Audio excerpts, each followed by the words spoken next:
बिस्मिल्लाहिर्रहमानिर्रहीम। अस्सलाम वालेकुम फ्रेंड्स, कैसे हैं आप सब। उम्मीद करती हूँ आप सब ईमान और सेहत की बेहतरीन हालत में होंगे और मेरी दुआ है कि आपका आज का दिन बहुत अच्छा गुजरे।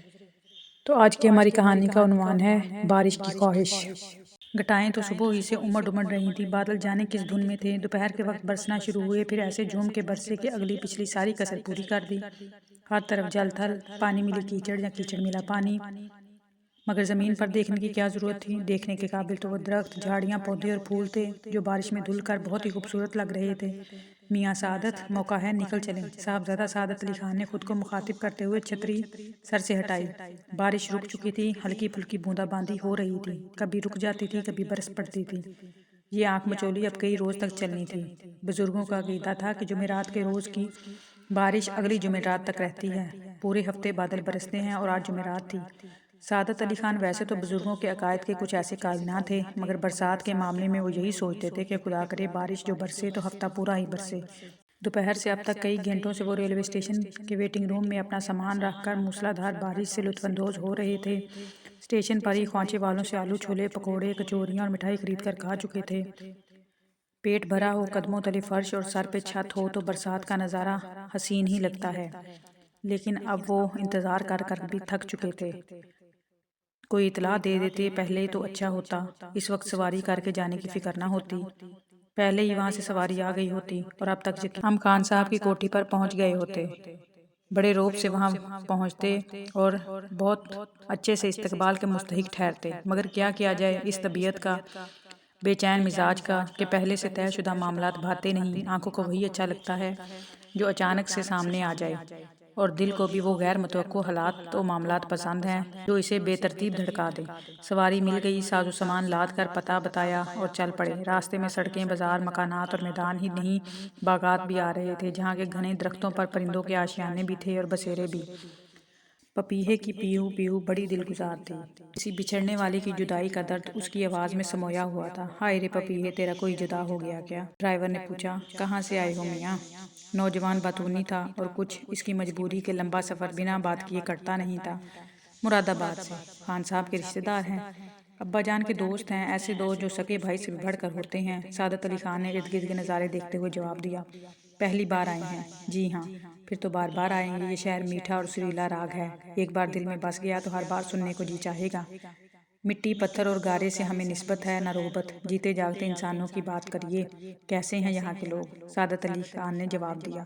सादत अली खान के सवाल पर नौजवान मुस्कुरा दिया। सर आंखों पे बिठाने वाले, दीदा दिल फरोश, कदरों मंजिलत करने वाले अपने शहर और लोगों से नौजवान की उल्फत बेख्तियारी थी। सादत अली खान मुस्कुराकर सुनते रहे, इस नए शहर की फिजाएं देखते रहे, जहाँ के बादल, ज़मीन, आसमान सब बिल्कुल वैसा ही था जैसा जहाँ से वो आए थे वहाँ का था।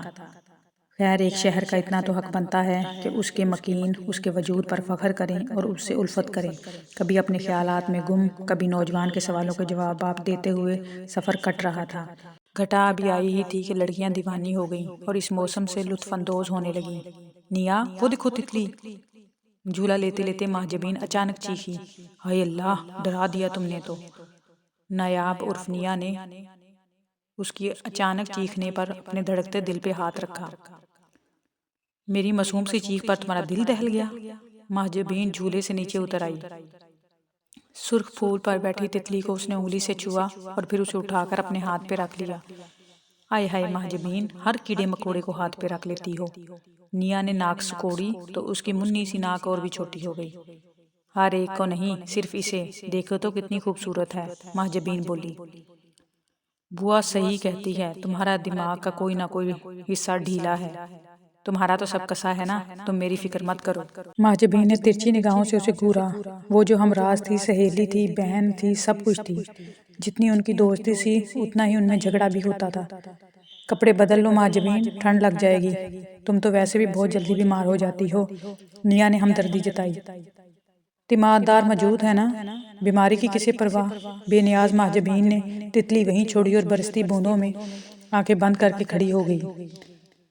हमारे आसरे पे ना रहना, तुम्हारे नखरे नहीं उठाएंगे। जो शानदार कड़वा है, दवा बेमज़ा है। निया सर दबा दो, निया हाथ दबा दो, बदन दबा दो। नयाब ने पेशगी खबरदार करते हुए उसकी नकल उतारी। कुछ भी कह लो, तीमारदारी तो तुम ही करोगी। माजबीन सहेली की बड़बड़ाहट पर लुत्फानंदोज होती हुई लापरवाही से बोली। कोई ना मिला नखरे उठाने वाला, फिर क्या करोगी? हम ब्याह ही नहीं करेंगे, हम शादी ही नहीं करेंगे। माजबीन ने आंखें खोल दी। बरसती बूंदें सर से पांव तक उसे भिगा चुकी थीं और उसकी बातों से नेहा के पसीने छूट जाते थे। बड़ी बेशर्म हो। नखरेबाज। इस्तकबाल वैसा ही गर्मजोशी से किया गया जैसा उन्हें तवक्को थी। सादत अली सवेली के मकीनों और अपने मेज़बानों की मेहमान नवाजी अपने यहाँ कर चुके थे। इनके साथ शिकार खेल चुके थे। क्यों मियाँ, अकेले ही चले आए हो? भाई कहाँ है? और खान साहब की तबीयत मिजाज कैसे हैं? एक आवाज़ गूंजी, एक बारोब आवाज़, और बारोब चेहरे वाले मालिक बहादुर कमाल उल्लाह ने बेदर पे सवालात की बौछार कर दी। भाई शादी के मौके पर ज़रूर आएंगे, आजकल मसरूफ़ हैं। अब्बा जान की तबीयत का तो आपको पता ही है, नासाज है। डॉक्टरों ने लंबा सफ़र करने से मना किया है। सादत ने मुअद्दबाना तरीके से जवाब दिया। कोई इतला दे देते आने की, स्टेशन पे लेने आ जाते तुम्हें। उनकी गूंजती हुई आवाज़ ने एक और सवाल किया। यूँ आने में भी खासा लुत्फ़ आया चाचा जान। वैसे हमारे खिदमतगुजार पीछे पीछे आ रहे हैं। हम जब भी अकेले सफ़र करते हैं, घर वाले हमारे मुलाजमीन पीछे लगा देते हैं हमारे। सादत मुस्कुराया। खिदमतगार यहाँ बहुत, बस हुक्म कर दिया करो, इशारा कर दिया करो। कोई शिकायत हो तो बिना झिझके बताना, ना ही कहने में देर करना। खाल खिंचवा कर भूसा भरवा देंगे। राय साहब की आवाज़ में हुकूमत का तकब्बुर था। जी बेहतर। सादत अली खान ने हाँ में सर हिलाया। शादी, वो भी राय बहादुर की साहबजादी की। हवेली मेहमानों से ही नहीं भरी हुई थी। हुनरमंद और कारीगर भी अपने अपने कामों में मसरूफ थे। एक वसी इलाका और मर्दाना मकान इसके लिए वक्फ था, जहाँ जहेज का सामान तैयार हो रहा था, जेवरात तैयार हो रहे थे, बर्तन तैयार हो रहे थे। दर्जी वो कपड़े तैयार कर रहा था जो दुल्हन वालों की तरफ से दुल्हा वालों को दिए जाने थे। जनाना कपड़े अंदरूनी हिस्से में तैयार हो रहे थे। महजबीन ने मियाँ को कोहनी मारी। उठो चलो, तुम मरवाओगी हमें। अरे नहीं, इतनी मामूली सी बात पर मरने का खौफ? ये मामूली बात है? गोल कमरे में जाना और ज्योतिषी जी को हाथ दिखाना। बुआ को इल्म हो गया ना, तो ऐसे हाथ दिखाएगी तुम्हें कि दिन में तारे नजर आ जाएंगे और 14 तबक रोशन हो जाएंगे। मियाँ का चिड़िया सा दिल जरा डर गया, मगर महजबीन हमेशा की दलेर और जिद्दी, बात पे अड़ गई तो अड़ गई।